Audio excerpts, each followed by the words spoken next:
자, 알아둘 거. 대나무는 절개의 상징이다라는 거. 이건 말 안 해도 다 아는 거니까요. 그 다음에 이 작품에서의 주는 교훈, 개세징의 권선징악의 주제의식은 무엇이냐?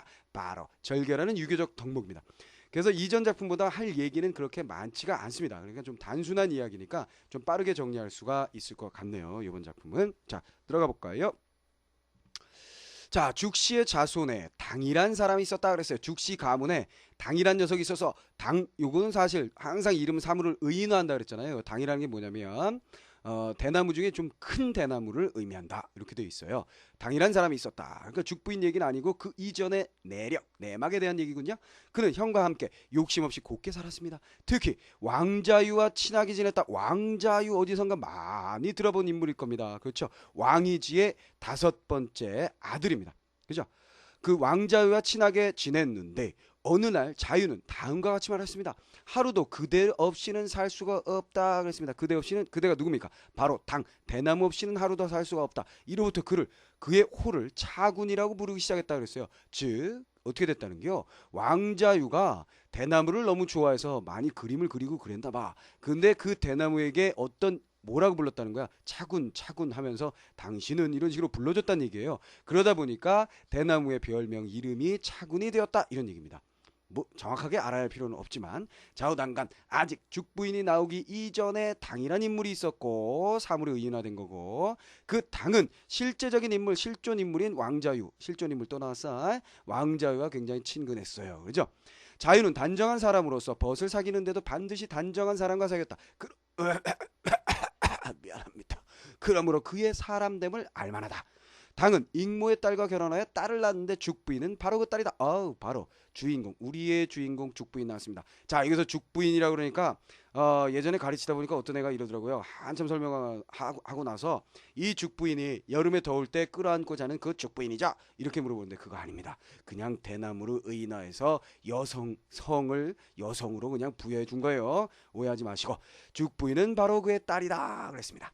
자, 그러면 첫 번째 단락에서 얘기하고자 하는 것은 무엇입니까? 죽부인은 당과 익모의 사이에서 태어났다. 집안 내력을 얘기한 거야. 출생에 대한 얘기였어. 사물의 일대기니까 의인화돼서. 자, 그런데 여기서 중요한 것은 그의 아버지인 당의 성품이 살짝 드러났어요. 당의 성품을 드러내기 위한 방법은 바로 왕자유를 통해서입니다. 뭐야? 바로 근묵자흑이란 말 있잖아. 그치? 그렇지. 그러니까 더러운 놈 만나면 더럽게 되는 거. 또 뭐야? 깨끗한 애 만나니까 깨끗한 애네. 즉, 이 녀석을 통해서 이 녀석을 알아내게 됩니다. 앞에 국선생전 같은 경우에는 그가 많은 사람들이 어울리려고 했다, 칭찬했다. 그래서 그의 성품이 아름답고 깨끗하다라고 설명했다면 이 경우에는 그와 사귀는 친구를 통해서 즉 왕자유의 친구 사귄 왕자유의 성품을 통해서 당이라는 인물의 성품을 알 수 있다. 이렇게 얘기한 거죠. 자, 그 다음에 이제 우리의 주인공 죽부인에 대한 얘기로 넘어갑시다. 처녀 때 그는 정숙한 자태를 지녔다. 이웃에 사는 의남이라는 자가 음란한 노래를 지어 마음을 떠받치면 꼬시는 노래를 불렀다 이런 얘기겠죠. 부인은 화를 내며 남녀가 비록 부인이라고 했지만 여기는 아직 부인 아니겠죠. 처녀 때라고 했으니까 남녀가 비록 다르지만 그 절개는 하나밖에 없다. 한번 남에게 절개를 꺾이게 되면 어찌 다시 세상에 설 수가 있겠는가. 키포인트는 절개다 이런 얘기죠. 하고 말했다. 이 말을 듣고 의남 부끄러워서 달아났으니 어찌 소나 끄는 사람이 엿볼 수 있는 것이랴 그랬어요. 자, 소나 끄는 사람이라는 것은 당연히 무엇을 의미하겠어요? 여기서 소나 끄는 사람. 그렇지. 바로 미천한 사람, 별 볼 일 없는 사람이라고 보면 되겠죠. 미천한 자. 엿볼 수 있는 것인가? 목적어가 뭐예요? 무엇을 엿본다는 얘기야? 바로 여기 나와 있는 죽부인을 이 처녀 부인을 어찌 엿볼 수가 있었겠느냐 하는 얘기가 되겠습니다. 그러니까 예사 사람은 이 죽부인과 결혼을 할 수가 없었어. 넘볼 수가 없었어. 왜? 지조 있는 절개 있는 그런 여인이었지. 이런 얘기겠습니다. 죽부인은 고든 절개를 지키면서 때를 기다리고 있었습니다. 어떤 때? 결혼할 때. 자, 봅시다. 송대부 이거 뭐죠? 소나무죠. 소나무가 예를 갖춰서 혼인하기를 청했다. 이때 그 부모는 말하였다. 송공은 참으로 군자다. 그의 지조와 행동을 보니 우리와 짝이 될 만하구나. 마침내 그와 결혼하였습니다. 이로부터 부인의 성질은 날로 더욱 굳고 두터워서, 자, 성질은 굳고 두터워서 이러니까 성질 더러워졌다 이렇게 생각하시면 안 되고, 고든 절개를 지키는 그 강직함은 계속되어서 더해졌어. 혹 이를 분별함에 임하여서도 그 민첩하고 빠름이 마치 칼날로 무엇을 쪼개는 것과 같았습니다. 비록 매손의 유신이나 이씨의 무언일지라도, 이게 무슨 뜻일까요? 매선, 그치? 매화의 믿음직한 모습. 그러니까 매화라는 것도 매난국죽해서 선비들이 좋아하는 지조절개 상징 중에 하나입니다. 그러나 이 매화도 또 오야새 그 말없음도 듬직함도 불고하였거늘 돌아보지 않았거늘 이것과 상대가 안 되거늘 하물며 그의 이러한 성질을 늙은 귤이나 살구 열매 따위에 비교할 수 있으랴. 결국 요 구절 좀 말이 어려운 것 같지만 한마디로 정리해보면 뭐예요? 한마디로 정리해보면 이 죽부인의 절개 성품은 다른 어떤 녀석하고도 비교할 수가 없더라. 뭐예요? 굳고 더욱 굳고 그 다음에 두터웠다, 이런 얘기를 강조하기 위해서, 즉 강조하기 위해서, 요 성격을 강조하기 위해서 다른 것과 비교하고 있다라는 거 여러분들이 아시면 그냥 끝납니다. 자, 어렵게 생각하지 마시고 이 부분, 자, 그렇게 정리하시고요. 자, 혹 안개 낀 아침이나 달 밝은 저녁이면 바람을 실어올고 피를 휘파람으로 즐겼나니 그 깔끔한 모습은 무엇으로 형용하랴. 누구? 죽부인. 사실 이게 결국 뭐예요? 사물의 속성이겠죠. 에? 사물이 요런 비 내리는 때 휘파람, 막 비가 내리고 바람이 불 때에 대나무에 막 소리가 나고, 실질적으로 대나무가 뭐 이런 화살을 만들거나 무슨 담뱃대를 만들거나 이런 거 외에도 피리를 만드는 거, 붓을 만드는 거, 굉장히 고귀한 일에 쓰이는 경우가 많죠. 또 한편으로는, 그죠? 자, 그런 사물의 속성과 관련 있는 얘기겠고요. 호사자들은, 자, 일을 좋아하는, 말하기 좋아하는, 무엇인가 표현하기 좋아하는 사람들은 남몰래 그 얼굴을 그려. 문맥을 보니까 이 호사자가 뭐 하는 사람들이 알겠죠. 문이나를 그린, 그림을 그리는 사람들, 시를 짓는 사람들이 그 얼굴을 그려 전하면서 보배로 삼았다. 그 중에서도 무녀가와 소자참, 실제적인 인물이겠죠. 더욱 이를 좋아했다. 즉 대나무를 사람들이 즐겨 표현하고 그렸다. 이런 얘기가 되겠습니다. 자, 그래서 이 부분, 죽부인은 송공과 결혼했다. 송공, 죽부인 대나무, 송공 소나무 끼리끼리 만났죠. 절개 상징끼리 만났습니다. 성질이 더욱 굳어졌다. 뭐예요? 그 절개는 더욱더 강해졌다. 춘향과 같은 인물입니다.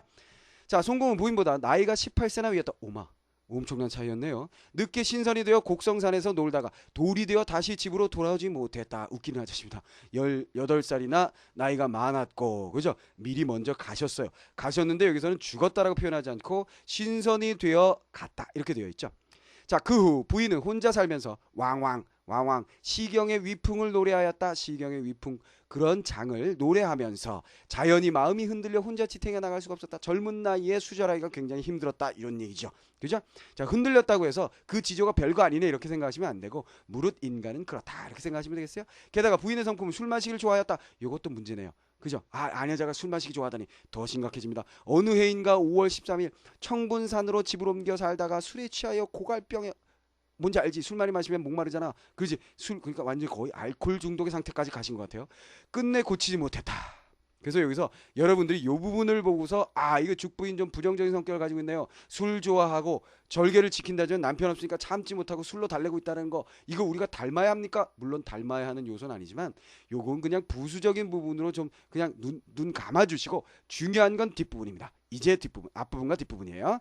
부인은 만절이 더욱 굳어 뒤늦게 나타나는 절개, 그러니까 이후에도 절개가 더욱 굳었으므로 향리의 칭찬이 그치지 않았어요. 그녀는 또 삼방절도사 유균의 부인과 같이 살았다 그랬어요. 유균이라는 사람은 이거 실제 인물이라기보다는 이건 화살대, 선생님 아까 띵 보여줬죠? 화살대입니다. 화살대.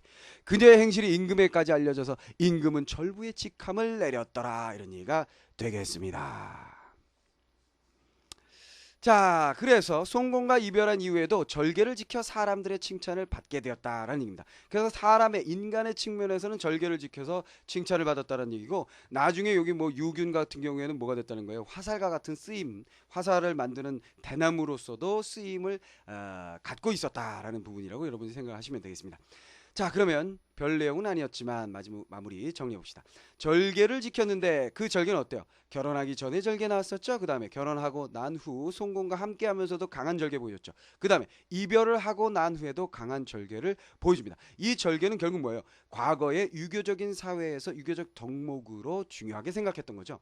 그러면 이게 고려시대 때 창작되었음에도 불구하고 어찌하여 유교냐? 당시의 국교는 불교인데 우리가 지난번에 향가를 공부하면서도 봤었잖아요. 그렇죠. 안민가 같은 경우에도 불교적인 사회에서 유교적인 덕목을 노래하고 있었고 이 죽부인정 같은 경우에도 덕목은 유교적이죠. 그렇다면 우리가 이건 뭐 역사에서 할 얘기지만 당시에는 아마도 불교적인 국교를 가지고 있었지만 통치 이념은 유교적인 이념을 가지고 있지 않았느냐 하는 생각을 해보게 됩니다.